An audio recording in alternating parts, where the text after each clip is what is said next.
Hello, ഇന്നത്തെ കഥയിലേക്ക് എല്ലാവർക്കും സ്വാഗതം. രാധിക നേരെ വിളിച്ച് വരുണ് പറയാണ്, ഗോവിന്ദേട്ടനും ഗീതവും ചെമ്പകശ്ശേരിയിൽ നിന്നും ഇറങ്ങി. പക്ഷേ അവരെങ്ങോട്ടേക്കാണ് പോയതെന്ന് യാതൊരു വിവരവുമില്ല. വരുണിൻ്റെ കൂടെ തന്നെ സുവർണ ഉണ്ടായിരുന്നു. അപ്പം രാധിക ഇങ്ങനെ സംശയത്തോടെ കേട്ട് നിൽക്കുകയാണ്. മനസ്സിലാവാത്ത മട്ടിൽ രാധിക എന്ന് ചോദിക്കുന്ന സമയത്ത് സുവർണയാണ് മറുപടി പറയുന്നത്. മാഡം, അജാസ് എന്തിനും തയ്യാറായി. അവരുടെ കൂടെയുള്ളതാണ് അവരുടെ ധൈര്യം. അത് കേൾക്കുന്ന സമയത്ത് പദ്ധതി ചീറ്റി എന്നുള്ളത് രാധികയ്ക്ക് മനസ്സിലാവുകയാണ്.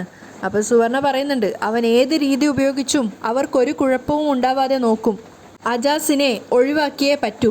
അപ്പോൾ രാധിക ചോദിക്കുന്നുണ്ട്, അതിനുള്ള എന്തെങ്കിലും ഒരു മാർഗം നിനക്ക് തോന്നുന്നുണ്ടോ? ഗോവിന്ദനെ നിർബന്ധിച്ചാലും അജാസിനെ അവൻ പറഞ്ഞു വിടുന്നു തോന്നുന്നില്ല, രാധിക പറയാണ്. പക്ഷെ ആ ചോദ്യം കേൾക്കാൻ ആഗ്രഹിച്ചതുപോലെയാണ് സുവർണ മറുപടി കൊടുക്കുന്നത്.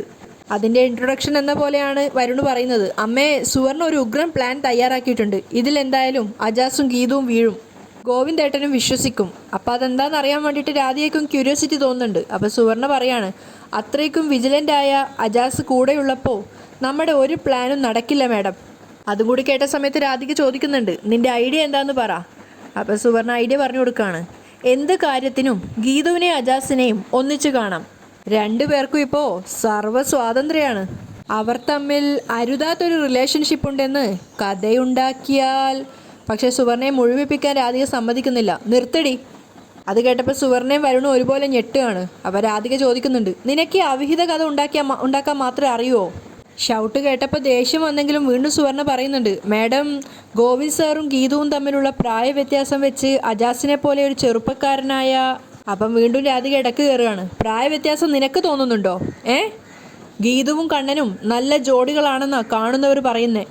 ആ ഷൗട്ടും കൂടെ കേട്ട സമയത്ത് സുവർണയ്ക്ക് നല്ല ദേഷ്യം വന്നിട്ട് വരുണിനെ നോക്കുന്നുണ്ട്. അപ്പം രാധിക പറയാണ്, അതിനിടയിൽ ഇതുപോലുള്ള കഥകൾ ഉണ്ടാക്കണമെങ്കിൽ അത് നിന്റെ സ്വഭാവവുമായി ബന്ധപ്പെട്ടതാ കേട്ടോ. സുവർണയ്ക്ക് രാധികയോട് വരുന്ന ദേഷ്യം മൊത്തം വരുണിനെ നോക്കി തീർക്കുകയാണ് അവൾ. വരുണാണെങ്കിൽ തലതാഴ്ത്തി നിൽക്കുന്നുണ്ട്. അപ്പം രാധിക പറഞ്ഞു കൊടുക്കുകയാണ്, കിഷോറിനെ വെച്ച് നീ ഉണ്ടാക്കിയ ഒരു അവിഹിത കഥ കാരണം അവർ ഒന്നുകൂടെ അടുത്തു. ഇനി ഈ കഥ കൂടി ആയാൽ അധികം താമസിക്കാതെ ഞാൻ അവരുടെ കൊച്ചിനെ കൂടി താലോലിക്കേണ്ടി വരും. അപ്പം വരുണ് പറയുന്നുണ്ട്, അതിനേതായാലും സമയം കിട്ടിക്കാണില്ല അമ്മേ. അപ്പം രാധിക ദേഷ്യത്തോട് ചോദിക്കുക, ആർക്കറിയാം ഇപ്പോൾ തന്നെ ഉള്ളിൽ സെറ്റായി കാണുമോയെന്ന്. രാധിക ദേഷ്യത്തോടെ ഫോണ് കട്ട് ചെയ്യാണ്. അപ്പം വരുണ് സുവർണയോട് പറയുന്നുണ്ട്, വീട്ടിൽ നിന്നും പുറത്തായിട്ടുള്ള ജീവിതം മടുത്തു, എത്രയും പെട്ടെന്ന് വീട്ടിനകത്തേക്ക് കയറണം. അപ്പം സുവർണ ഇങ്ങനെ വരുണിനെ തന്നെ നോക്കി നിൽക്കുമ്പോൾ വരുണ് ദേഷ്യത്തോടെ പറയുന്നുണ്ട്, എന്തിനാണെന്നറിയോ? ഗീതവും ഗോവിന്ദേട്ടനും ചേർന്ന് പുതിയൊരു ജീവൻ്റെ തുടിപ്പുണ്ടാക്കിയിട്ടുണ്ടെങ്കിൽ അത് തീർത്ത് കളയാൻ. ആദ്യം കേട്ടപ്പോൾ സുവർണ ചെറുതായിട്ടൊന്ന് ഞെട്ടുകയാണ്. പക്ഷേ രണ്ടുപേരുടെയും സ്വഭാവം ഈക്വലായത് കാരണം പിന്നെ വലിയ പ്രശ്നമൊന്നും തോന്നുന്നില്ല. അതേസമയം രാധിക വിചാരിക്കുന്നുണ്ട്, രഞ്ജു വിജയലക്ഷ്മിയുടെ മകളാണെന്ന കാര്യം തൽക്കാലം കണ്ണൻ അറിയണ്ട. പക്ഷേ ഗീതു, അവൾ അജാസിൽ നിന്നും എല്ലാം മനസ്സിലാക്കി കഴിഞ്ഞു. അത് കണ്ണനിൽ എത്താതിരിക്കാൻ ഗീതുവിനെ തടയണം. അതിനെത്രയും നല്ലത് പ്രിയ മോളെ മുന്നിൽ നിർത്തി കളിക്കുന്നതാ. അതേസമയം പ്രിയ കൊച്ചുകുട്ടികളെ പോലെ ദേഷ്യത്തോടെ സംസാരിക്കുകയാണ് രേഖയുടെ അടുത്ത്. രേഖയെ ചെന്നിനെ അവരെ ന്യായീകരിക്കുന്നേ? ഞാൻ ഇവിടെ ഉണ്ടെന്ന് അറിഞ്ഞിട്ടും അവരെന്തുകൊണ്ടാണ് എത്താത്തത്? ശരിക്കും ഓഫീസ് ടൈം കഴിഞ്ഞില്ലേ? അപ്പം രേഖ വീണ്ടും പറയുന്നുണ്ട്, മോളെ, അവർക്ക് മറ്റെന്തെങ്കിലും തിരക്കുണ്ടായി കാണും. അപ്പം വിനോദ പറയുന്നത്, എത്ര തിരക്കുണ്ടെങ്കിലും സ്നേഹം ഉണ്ടെങ്കിൽ ഓടി വരും. വിവാഹം കഴിപ്പിച്ചയച്ച പെങ്ങളെക്കുറിച്ച് ഇനി എന്താ അന്വേഷിക്കാൻ എന്ന് കരുതി കാണും. വിനോദിൻ്റെ ആ സംസാരം കേട്ടപ്പോൾ തന്നെ കാഞ്ചന പറയുന്നുണ്ട്, വിനോദേ കണ്ണാ, പെമ്പിള മാതിരി പേസാതെ. അപ്പോഴേക്കും രേഖ ദേഷ്യത്തോടെ വിളിക്കുകയാണ്, കാഞ്ചനെ. അപ്പോൾ കാഞ്ചന പറയുന്നുണ്ട്, അല്ല, ആമ്പിളെ ആയിരുന്നാലും ഒരന്തസ്സിരിക്കണമല്ലോ. അത് കേട്ടപ്പോൾ രേഖ ഒന്നും മിണ്ടുന്നില്ല. പക്ഷേ വിനോദ് പറയുന്നുണ്ട്, ദേ അക്ക, എന്നെ അന്തസ്സില്ലാത്തവനെന്ന് പറഞ്ഞാലുണ്ടല്ലോ. കോടീശ്വരിയായ പെണ്ണിനെ കല്യാണം കഴിച്ച് അവളുടെ ചെലവിൽ കഴിയാമെന്ന് വിചാരിക്കുന്നവനല്ല ഞാൻ. ജോലിയെടുത്ത് തന്നെയാണ് എൻ്റെ ഭാര്യയുടെ ആഗ്രഹങ്ങൾ ഞാൻ സാധിച്ചു കൊടുക്കുന്നത്. അത് കേട്ടപ്പോൾ പ്രിയ വിനോദിനെ നോക്കുകയാണ്. അപ്പോഴേക്കും ഇവിടുത്തെ ശബ്ദമൊക്കെ കേട്ടിട്ട് രാധിക അങ്ങോട്ടേക്ക് വരുന്നുണ്ട്. രാധിക ദേഷ്യത്തോട് ചോദിക്കുകയാണ്, എന്താ ഇവിടുത്തെ പ്രശ്നം? അപ്പോൾ പ്രിയയും ചോദിക്കുന്നുണ്ട്, ഇവിടെ നടക്കുന്നതെല്ലാം അമ്മ അറിയുന്നുണ്ടല്ലോ. എന്നെ ഡെലിവറിക്ക് ഇങ്ങോട്ടേക്ക് കൊണ്ടുവരണമെന്ന് ഞാൻ അങ്ങോട്ട് പറയേണ്ടി വന്നു. ആ മാനക്കേട് ഞാൻ സഹിച്ചു. എൻ്റെ വീട്ടുകാരല്ലേ, ഞാനല്ലേ ക്ഷമിക്കേണ്ടതെന്ന് കരുതി. പ്രിയയുടെ ദേഷ്യം കാണുന്ന സമയത്ത് രാധിക മനസ്സിലടുത്ത കരുനീക്കം നടത്താനുള്ളൊരു പ്ലാനിലാണ്. അപ്പോൾ പ്രിയ പറയുന്നുണ്ട്, ഞാനത് പറഞ്ഞതിന് ശേഷം ഗീതു ചേച്ചിയും ഗോവിന്ദേട്ടനും ഓരോരോ കാരണങ്ങൾ പറഞ്ഞ് പുറത്തേക്ക് പോയത്. ഞാൻ എന്ത് തെറ്റാ ചെയ്തത് അവരിങ്ങനെ ഒഴിഞ്ഞു മാറാൻ? കാരണമാണ് എനിക്കറിയേണ്ടത്. അത് കേട്ടപ്പോൾ രാധിക പറയുന്നുണ്ട്, അങ്ങനെ ഒരു തോന്നൽ നിൻ്റെ മനസ്സിലുണ്ടെങ്കിൽ നീ തന്നെ ചോദിച്ച് മനസ്സിലാക്കണം. അപ്പോൾ രേഖ പറയുന്നുണ്ട്, അവരെ വിളിച്ചു നോക്കാമെന്ന് ഞാൻ പറഞ്ഞതാ അമ്മേ, എപ്പോൾ വരുമെന്ന് അറിയാലോ. അപ്പം രാധിക രേഖയോട് പറയാണ്, അങ്ങനെ വിളിച്ചു ചോദിക്കേണ്ട കാര്യം എന്താ, അവരിവിടെ നിന്നല്ലേ പോയത്. അപ്പം വിനോദും പറയാണ്, വിളിക്കണ്ടെന്ന് ഞാനാ പറഞ്ഞത്. ഞങ്ങളിവിടെ അവരുടെ മറുപടിക്ക് വേണ്ടി കാത്തിരിക്കുകയാണെന്ന് ഗോവിന്ദേട്ടന് നന്നായിട്ട് അറിയാം. ഇനി അവർക്ക് എന്തെങ്കിലും അത്യാവശ്യം ഉണ്ടെങ്കിൽ ഇങ്ങോട്ടാണ് അവർ വിളിച്ചു പറയേണ്ടത്, അതാ മര്യാദ. അത് കേട്ടപ്പോൾ കാഞ്ചന പറയുന്നുണ്ട്, അതെപ്പടി വിളിക്കും, ഗോവിന്ദ മാമയ്ക്ക് ഇപ്പോൾ വലിയ കാര്യം രഞ്ജുപാപ്പയാണ്. ഇവിടെയുള്ളവരുടെ ഇഷ്ടമല്ല, അവളുടെ ഇഷ്ടം നടത്തി കൊടുക്കാനാണ് മാമൻ നടക്കുന്നത്. അതും കൂടി കേട്ട സമയത്ത് പ്രിയക്ക് ചൊരുക്ക് കയറുകയാണ്. അപ്പം രേഖ പറയുന്നുണ്ട്, കാഞ്ചനെ, നിനക്കറിയാത്ത കാര്യങ്ങളെക്കുറിച്ച് പറയരുത്. അപ്പം രാധിക പറയുന്നുണ്ട്, കാഞ്ചന പറഞ്ഞതിൽ എന്താ തെറ്റ്. അത് കേട്ടപ്പോൾ കാഞ്ചനക്ക് സന്തോഷമാവുകയാണ്. കണ്ണനിപ്പോൾ രഞ്ജുവിൻ്റെ കാര്യങ്ങൾ നോക്കി നോക്കി മറ്റുള്ളവരുടെ കാര്യങ്ങളൊന്നും ഓർമ്മയില്ലാതായി. അത് കഴിഞ്ഞ് രേഖയെ പരിഹസിക്കുന്ന പോലെ ചോദിക്കുകയാണ്, നിന്റെ ഭർത്താവ് ഇപ്പോൾ എവിടെയാണ് താമസിക്കുന്നതെന്നറിയോ. അതിന് മറുപടിയൊന്നും ഇല്ലാതെ രേഖ നിൽക്കുകയാണ്. അപ്പം കാഞ്ചനക്ക് സന്തോഷമാവും. അപ്പം രാധിക ചോദിക്കുന്നുണ്ട്, കണ്ണൻ മുൻകൈ എടുത്തല്ലേ നിങ്ങളുടെ വിവാഹം നടത്തിയത്. ഈ കുടുംബത്തിലെ പ്രധാന അംഗമായ എൻ്റെ മോൻ വരുൺ ഇപ്പോൾ പുറത്ത്, അവൻ്റെ ഭാര്യ സുരക്ഷിതമായി ഇപ്പോൾ ഇവിടെ അകത്ത്. അപ്പം രേഖ പറയുന്നുണ്ട്, അമ്മേ, വരുണേട്ടൻ സ്വയം കുഴിച്ച കുഴിയിൽ വീണിട്ടല്ലേ. അപ്പം രാധിക പറയാ, വരുണിനെക്കുറിച്ച് അവനിപ്പോൾ ചിന്തിക്കുന്ന കൂടി ഉണ്ടാവില്ല, എപ്പോഴും കൂടെയുള്ളത് രഞ്ജുവല്ലേ. അതും കൂടി കേട്ട സമയത്ത് പ്രിയക്ക് ദേഷ്യം വരികയാണ്. വിനോദേ, ഇനി ആരെ പ്രതീക്ഷിച്ച ഇവിടെ നിൽക്കുന്നേ, വാ പോവാം. അപ്പം രാധിക സ്നേഹത്തോടെ പറയുന്നുണ്ട്, മോളെ, നീ പോകാൻ വേണ്ടി പറഞ്ഞതല്ല ഞാൻ. അപ്പം പ്രിയ ദേഷ്യത്തോടെ പറയാ, ഇനി എന്നെ കാണണമെന്നുള്ളവർ എൻ്റെ വീട്ടിലേക്ക് വന്നാൽ മതി. അപ്പോഴേക്കും വിനോദ് പറയുന്നുണ്ട്, നീ ഇപ്പോൾ പോകണമെന്ന് പറഞ്ഞാൽ ഞാൻ ഇന്നലെ റെഡി. അതും പറഞ്ഞ് പ്രിയയും വിനോദും അവിടുന്ന് പോകാൻ വേണ്ടി നോക്കുകയാണ്. പക്ഷെ അപ്പോഴേക്കും രേഖ പിടിച്ചു വെക്കുന്നുണ്ട്. പക്ഷെ അതൊന്നും രണ്ടുപേരും മൈൻഡ് ചെയ്യുന്നില്ല. പ്രിയ പറഞ്ഞ പോലെ ഇനിയൊരു ചർച്ചയ്ക്ക് ഇങ്ങോട്ടേക്ക് വരില്ല, ആവശ്യമുള്ളവർ അങ്ങോട്ടേക്ക് വന്നാൽ മതി എന്ന് വിനോദും പറയുകയാണ്. അങ്ങനെ രണ്ടുപേരും അവിടുന്ന് ദേഷ്യത്തോടെ ഇറങ്ങി പോവുകയാണ്. അവർക്ക് പിന്നാലെ എല്ലാവരും പോകുന്നുണ്ട്. സിറ്റൗട്ടിലെത്തിയപ്പോൾ രേഖ കൈ പിടിച്ച് വെക്കുകയാണ്. മോളെ, പിണങ്ങി പോവല്ലേ. അപ്പം ദേഷ്യത്തോടെ പ്രിയ പറയുന്നുണ്ട്, കൈയ്യൊന്ന് വിട്. അപ്പം രാധികയും വന്നിട്ട് പറയുകയാണ്, മോളെ, ഞാൻ എന്തെങ്കിലും പറഞ്ഞതിൻ്റെ പേരിൽ പിണങ്ങി പോവല്ലേ. അപ്പോഴേക്കും ഗോവിന്ദും ഗീതും സഞ്ചരിച്ച കാർ അങ്ങോട്ടേക്ക് വരുന്നുണ്ട്. രണ്ടുപേരും ഹാപ്പി ആയിട്ടാണ് കാറിൽ നിന്ന് ഇറങ്ങിയിട്ട് ഒന്നിച്ച് വരുന്നത്. അപ്പം കാഞ്ചനയൊക്കെ പറയുന്നുണ്ട്, ഗോവിന്ദ മാമ വന്നിട്ട് പോവാം പ്രിയ മോളെ. പക്ഷേ വിനോദ് പറയാണ്, നിന്നെ ആവശ്യമില്ലാത്തടത്ത് നീ എന്തിനാ പ്രിയ നിൽക്കുന്നത്, വാ പോവാം. അങ്ങനെ അവർ സ്റ്റെപ്പ് ഇറങ്ങി താഴോട്ടേക്ക് പോകുന്നതും ഗോവിന്ദും ഗീതുവും കൂടെ സ്റ്റെപ്പ് ഇറങ്ങി മുകളിലോട്ടേക്ക് വരുന്നതും ഒരുമിച്ചായിരുന്നു. പ്രിയയും വിനോദും വരുന്നത് കണ്ടപ്പോഴാണ് ഗോവിന്ദിന് ഓർമ്മ വന്നത് പ്രിയ ഇവിടെ ഉണ്ടായിരുന്നു എന്നുള്ളത്. അപ്പോൾ ഗീതുവിനോട് ശബ്ദം താഴ്ത്തി പറയുന്നുണ്ട്, അയ്യോ, പ്രിയ ഇവിടെയുള്ള കാര്യം ഞാൻ മറന്നുപോയി. അപ്പോൾ ഗീതുവും പറയുന്നുണ്ട്, അത് പറഞ്ഞാൽ ഒരു മാസത്തേക്ക് കണ്ണേട്ടനോട് അവൾ മിണ്ടില്ല. രണ്ടുപേരും മുഖത്തോട് മുഖമായ സമയത്ത് പ്രിയ ദേഷ്യത്തോട് ചോദിക്കുകയാണ്, ഗോവിന്ദേട്ടൻ എന്നെ മനഃപൂർവ്വം അവോയ്ഡ് ചെയ്യുന്നതാണോ. നീ എന്താ മോളെ ഇങ്ങനെ പറയുന്നേ, ഗോവിന്ദ് ചോദിക്കുന്നുണ്ട്. നിന്നെ ഏത് കാര്യത്തിലാണ് ഞാൻ അവഗണിച്ചിട്ടുള്ളത്. അപ്പോൾ പ്രിയ പറയുന്നുണ്ട്, എൻ്റെ എന്ത് കാര്യത്തിലാണ് ഏട്ടൻ ശ്രദ്ധിച്ചിട്ടുള്ളത്.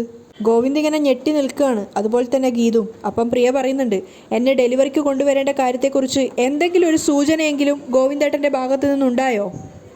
ഗോവിന്ദ് ശരിക്കും ഞെട്ടിപ്പോവാണ്. മാത്രമല്ല കുറ്റബോധവും തോന്നുന്നുണ്ട്. അപ്പോൾ പ്രിയ ചോദിക്കുകയാണ്, അതോ ഇനി വിനോദിൻ്റെ വീട്ടുകാർ ചോദിക്കണോ മരുമകളെ എപ്പോഴാണ് പ്രസവത്തിന് കൊണ്ടുപോകുന്നതെന്ന്. പെട്ടെന്ന് ഗോവിന്ദ് ചമ്മി നിൽക്കുകയാണ്. അപ്പോഴേക്കും രാധിക ഇടയിൽ കയറുന്നുണ്ട്. രാധിക പറയാണ്, പ്രിയ, കണ്ണനും ഗീതും ഓഫീസിലെ ടെൻഷൻ കാരണം ടയേർഡായിട്ട് വന്നിരിക്കുകയാണ്, നീ അവരോട് ചൂടാവാതെ. അത് കണ്ടപ്പോൾ തന്നെ കാഞ്ചന മനസ്സിൽ വിചാരിക്കുകയാണ്, ആഹാ, രാധിക മാമി പെട്ടെന്ന് തന്നെ കളം മാറിയോ, ഇതുവരെ ഇവരെ കുറ്റം പറഞ്ഞതല്ലേ. അപ്പോൾ പ്രിയ ചോദിക്കുന്നുണ്ട് ഗോവിന്ദിനോട്, ഞാൻ ഇവിടെ ഉണ്ടെന്ന് അറിഞ്ഞിട്ടും ഓഫീസിൽ നിന്ന് ഇത്തിരി നേരത്തെ ഇറങ്ങാൻ തോന്നിയോ. ഗോവിന്ദ് കുറ്റബോധത്തോടെ കേട്ട് നിൽക്കുകയാണ്. അപ്പോൾ പ്രിയ സങ്കടത്തോടെ പറയുന്നുണ്ട്, ഇപ്പം എന്നോട് അത്രയ്ക്കേ സ്നേഹമുള്ളൂ. മറുപടി പറയാനാവാതെ സങ്കടപ്പെട്ട് ഗോവിന്ദ് നിൽക്കുന്ന കണ്ടപ്പോൾ ഗീതു പറയാണ്, അങ്ങനെ പറയല്ലേ പ്രിയേ, ഗോവിന്ദേട്ടൻ്റെ ജീവനാണ് നീ. നീ ഈ ദേഷ്യപ്പെട്ടതെല്ലാം വെറുതെയാ.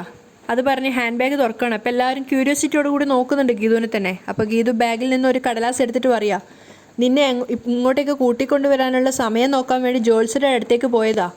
അപ്പോൾ പ്രിയ അടക്കം എല്ലാവരും ഇങ്ങനെ സ്റ്റെക്കായിട്ട് നിൽക്കുകയാണ്. ഈ ഒരു കാര്യത്തിനാണോ ഇവർ പോയതെന്ന് വിചാരിച്ചിട്ട്. അപ്പോൾ ഗോവിന്ദ് വിചാരിക്കുന്നുണ്ട്, അതെപ്പോ.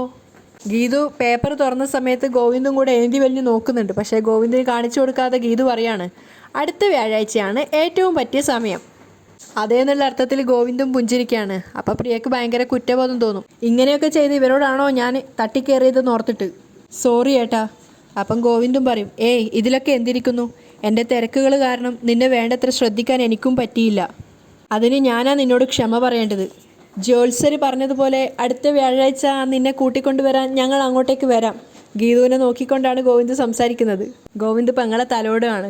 അപ്പോൾ വിനോദ് പറയുന്നുണ്ട്, ഞാൻ നിന്നോട് അപ്പോഴേ പറഞ്ഞതല്ലേ പ്രിയേ, ഗോവിന്ദേട്ടൻ എത്ര തിരക്കുണ്ടെങ്കിലും നിൻ്റെ കാര്യത്തിൽ ഒരു കുറവും കാണിക്കില്ല എന്ന്.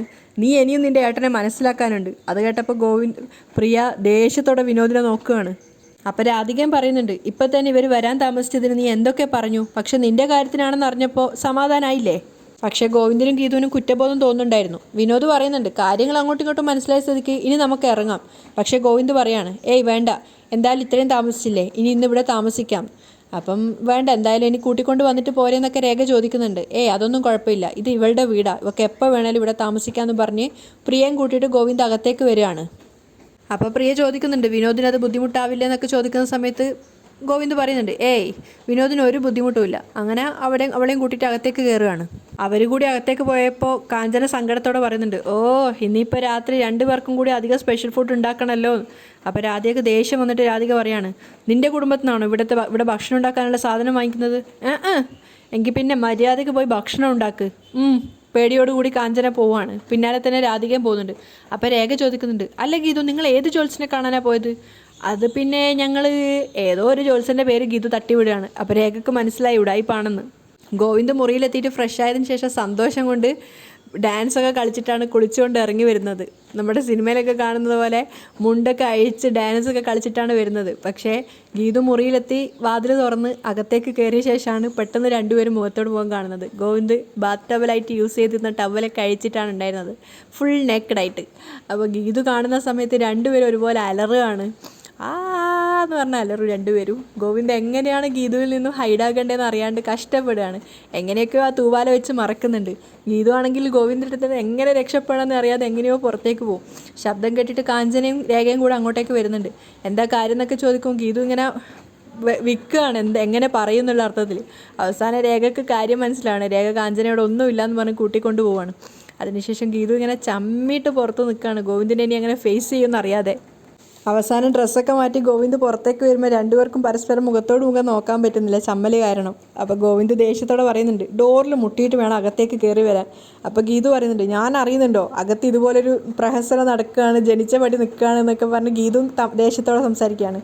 അപ്പോൾ ഗോവിന്ദ് പറയുന്നുണ്ട്, സോറി, ഞാൻ പെട്ടെന്ന് പ്രതീക്ഷിച്ചില്ല, ഇന്നത്തെ ആകെ ഒരു സന്തോഷമൊക്കെ കാരണമെന്നൊക്കെ പറയാണ്. അപ്പോൾ ഗീതു പറയുന്നുണ്ട്, ഇങ്ങനെയൊക്കെ ചെയ്യണം എന്നുള്ളവർ വാതിൽ ലോക്ക് ചെയ്തിട്ട് വേണം ചെയ്യാൻ വേണ്ടിയിട്ട്. ഓ നീ പക വീട്ടുകയാണല്ലേ? കാരണം മുൻപ് ഗീതുവിന് ഇങ്ങനെ സംഭവിച്ച സമയത്തും ഗോവിന്ദ് പറഞ്ഞ ഡയലോഗാണത്. അതുകൊണ്ടല്ല, ഇതൊക്കെ ഞാൻ എങ്ങനെയാണെന്നൊക്കെ പറഞ്ഞ് ഗീതു വീണ് ഉരുളുകയാണ്. അപ്പോൾ ഗീതു സങ്കടത്തോടെ പറയാണ്, അല്ലെങ്കിലും ഞാൻ ആർക്കെങ്കിലും ഒരു നന്മ ചെയ്താൽ അവരിൽ നിന്നെല്ലാം തിക്താനുഭവം എനിക്കുണ്ടായും, അതിവിടെ എനിക്ക് കിട്ടി. അത് കേട്ടപ്പോൾ ഗോവിന്ദ് ചിരിച്ചുകൊണ്ട് ഗീതുവിൻ്റെ അരികിലേക്ക് വരികയാണ്. സോറി ഗീതു, ഞാൻ അറിഞ്ഞുകൊണ്ടല്ല, ഇനി ഞാൻ ശ്രദ്ധിച്ചോളാം. ഇറ്റ്സ് ഓക്കെ, ഗീതു കരയുന്ന പോലെ ആക്കിക്കൊണ്ട് പറയാണ്. അപ്പോൾ ഗോവിന്ദ് പറയാണ്, അതെ, എനിക്ക് നിന്നോടൊരു കാര്യം പറയാനുണ്ട്. ചിലപ്പോൾ അതിലേക്കുള്ളൊരു ചരടായിരിക്കും ഇപ്പോൾ സംഭവിച്ചത്. കണ്ണേട്ടൻ പറഞ്ഞോ, ഗീതു സ്നേഹത്തോടെ പറയാണ്. ഞാൻ പറയുന്നത് നിനക്ക് ഉൾക്കൊള്ളാൻ പറ്റുന്നില്ലെങ്കിലും നീ എന്നെ തെറ്റിദ്ധരിക്കരുത്. ടെൻഷൻ അടുപ്പിക്കാതെ പറ. അപ്പോൾ ഗോവിന്ദ് ഇങ്ങനെ പമ്മി അവസാനം പറയാണ്, എനിക്ക് പറ്റിയ അബദ്ധം നിനക്കും പറ്റരുത്. അപ്പോൾ ഗോവിന്ദ് പൊട്ടനെ കൂട്ടി ചിരിച്ചുകൊണ്ട് പറയാണ്, പുറത്തിറങ്ങി ഡ്രസ്സ് മാറുമ്പോൾ ഡോറ് ലോക്ക് ചെയ്യണം. ഗീതു ഇങ്ങനെ വാ പൊളിച്ച് കേട്ട് നിൽക്കുകയാണ്. അയ്യേ, വൃത്തിയായിട്ട മനുഷ്യൻ. ഗോവിന്ദ് ബാൽക്കണിയിലേക്ക് വരുന്ന സമയത്ത് താഴെ ആരോ വരുന്നതായിട്ട് ഗോവിന്ദിന് ഫീൽ ചെയ്യാണ്. ഗേറ്റൊക്കെ തുറന്നുകൊണ്ട്. അപ്പോൾ പാട്ടൊക്കെ വെച്ചുകൊണ്ടാണ് വരുന്നത്. കുറേ നേരം ആരാന്നൊക്കെ ചോദിച്ചതിന് ശേഷം വന്ന ആളെ കണ്ടപ്പോൾ ഗോവിന്ദ് ശരിക്കും ഷോക്കാവുകയാണ്. വേറെ ആരുമല്ല, നമ്മുടെ അയ്യപ്പണ്ണൻ തന്നെയായിരുന്നു. അയ്യപ്പണ്ണനെ കണ്ടപ്പോൾ ഗോവിന്ദിന് ഒത്തിരി സന്തോഷമാവാണ്. ആഹാ, വന്നല്ലേ ഊരുതണ്ടി, വരാതെ പിന്നെ എങ്ങോട്ട് പോവാനാ? മൊത്തത്തിലൊരു മാറ്റമുണ്ട്. ജയിലിലായിരുന്നോ? അല്ല, സന്യാസത്തിലായിരുന്നു. കൊട്ടാരക്കര ഗണപതി കുഞ്ഞിന് നേതിച്ച് അപ്പം കൊണ്ടുവന്നിട്ടുണ്ട്. താഴേക്ക് ഇറങ്ങി വരിക. അപ്പോൾ ഗോവിന്ദ് ചിരിച്ചുകൊണ്ട് പറയാണ്, ദേ വന്നു. പക്ഷേ രേഖയും കാഞ്ചന അകത്തു നിന്ന് ഈ ശബ്ദം കേട്ടിട്ട് നല്ല പരിചയമുള്ള ശബ്ദമാണല്ലോ എന്നൊക്കെ വിചാരിച്ച് പേടിച്ചുകൊണ്ടാണ് പുറത്തേക്ക് വരുന്നത്. അപ്പോൾ അയ്യപ്പേട്ടനെ കണ്ടപ്പോൾ 2 പേർക്കും ഒരുപാട് സന്തോഷമാവാണ്. ഒരുപാട് കാലത്തെ സന്യാസത്തിന് ശേഷം അയ്യപ്പേട്ടൻ വന്നിരിക്കുന്നു. ഗോവിന്ദ് തിരിച്ച് മുറിയിലേക്ക് വരുന്ന സമയത്ത് ഗീതു ചോദിക്കുന്നുണ്ട്, എന്താ താഴെ ഒരു ശബ്ദം കേട്ടത് കണ്ണേട്ടാ? അപ്പം ഗോവിന്ദ് ചോദിക്കുന്നുണ്ട്, ഈ പാട്ടല്ലേ? ഒരുപാട് കാലത്തെ അലഞ്ഞു തിരിയലിന് ശേഷം ഊരു തണ്ടി വന്നിരിക്കുന്നു. അപ്പോഴും ഗീതുവിന് മനസ്സിലാവുന്നില്ല. ഗീതു വീണ്ടും ചോദിക്കുകയാണ്, ആരേ? അയ്യപ്പേട്ടൻ. അയ്യപ്പേട്ടനോ? ഗീതുവിന് ഭയങ്കര സന്തോഷമാവാണ്. അങ്ങനെ 2 പേരും കൂടെ വേഗം താഴേക്ക് ഇറങ്ങി വരികയാണ്. താഴെ എത്തിയിട്ട് അയ്യപ്പേട്ടനെ കണ്ടത് ഗീതു ഓടി ചെന്ന് കെട്ടിപ്പിടിക്കുകയാണ്. എന്നിട്ട് അയ്യപ്പേട്ടൻ്റെ വയറൊക്കെ നോക്കിയിട്ട് ചോദിക്കുന്നുണ്ട്, ആഹാ, ഇത് ഇവിടുന്ന് പോയതിനേക്കാളും കൂടിയോ? അപ്പം അയ്യപ്പേട്ടനും പറയുന്നുണ്ട്, ആന മെലിഞ്ഞു എന്ന് കരുതി തൊഴുത്ത് കെട്ടാൻ പറ്റുമോ? അതുപോലെയാ ഞാനും. പട്ടിണി കിടന്നിട്ടാണെങ്കിലും ഞാൻ വയറ് നിറച്ച് ഭക്ഷണം കഴിക്കും. അപ്പോൾ കാഞ്ചന ചോദിക്കുന്നുണ്ട്, പട്ടിണി കിടന്ന എങ്ങനെ അയ്യപ്പേട്ട ഭക്ഷണം കഴിക്കാൻ പറ്റുന്നേ? അപ്പോൾ അയ്യപ്പേട്ടൻ പറയുന്നുണ്ട്, അതൊരു യോഗവിദ്യ. ഈ വന്ന ക്ഷീണമൊന്ന് മാറിക്കോട്ടെ, ഞാൻ നിന്നെ പഠിപ്പിച്ചു തരാം. അതോടെ ഈ കുടുംബത്തിലെ പകുതി പട്ടിണിയും തീരും. പുറത്തുള്ള ശബ്ദം കേട്ടിട്ട് രാധിക അങ്ങോട്ടേക്ക് വരുന്നുണ്ട്. അപ്പം അയ്യപ്പേട്ടനെ കണ്ടപ്പം രാധിക വിചാരിക്കുന്നുണ്ട്, ഓ ഇയാളും വന്നോ, ഈ ഒരു കുറവും കൂടി ഇവിടെ ഉണ്ടായിരുന്നുള്ളൂ. പക്ഷെ അത് മുഖത്ത് ഭാവിക്കാതെ അയ്യപ്പൻ്റെ നേരെ വരികയാണ്. അപ്പം അയ്യപ്പൻ ചോദിക്കുന്നുണ്ട്, സുഖമാണോ രാധികാമ്മേ? ഞാനിവിടെ സുഖമാണ്. ഇവിടുത്തെ സുഖവും സന്തോഷവും പോരാന്ന് തോന്നിയത് കൊണ്ടാണല്ലോ അയ്യപ്പൻ നാട് വിട്ടു പോയത്. അപ്പോഴേക്ക് പ്രിയയും വിനോദും വരുന്നുണ്ട്. പ്രിയയെ കണ്ടപ്പോൾ പ്രിയയും വിളിക്കുന്നുണ്ട് അയ്യപ്പേട്ടൻ. അപ്പം ഗോവിന്ദ് പറയാണ്, ഇവിടെ അത്യാവശ്യമായിട്ട് നിങ്ങൾ വേണ്ട സമയത്ത് ഫോണൊക്കെ സ്വിച്ച് ഓഫ് ചെയ്തിട്ട്.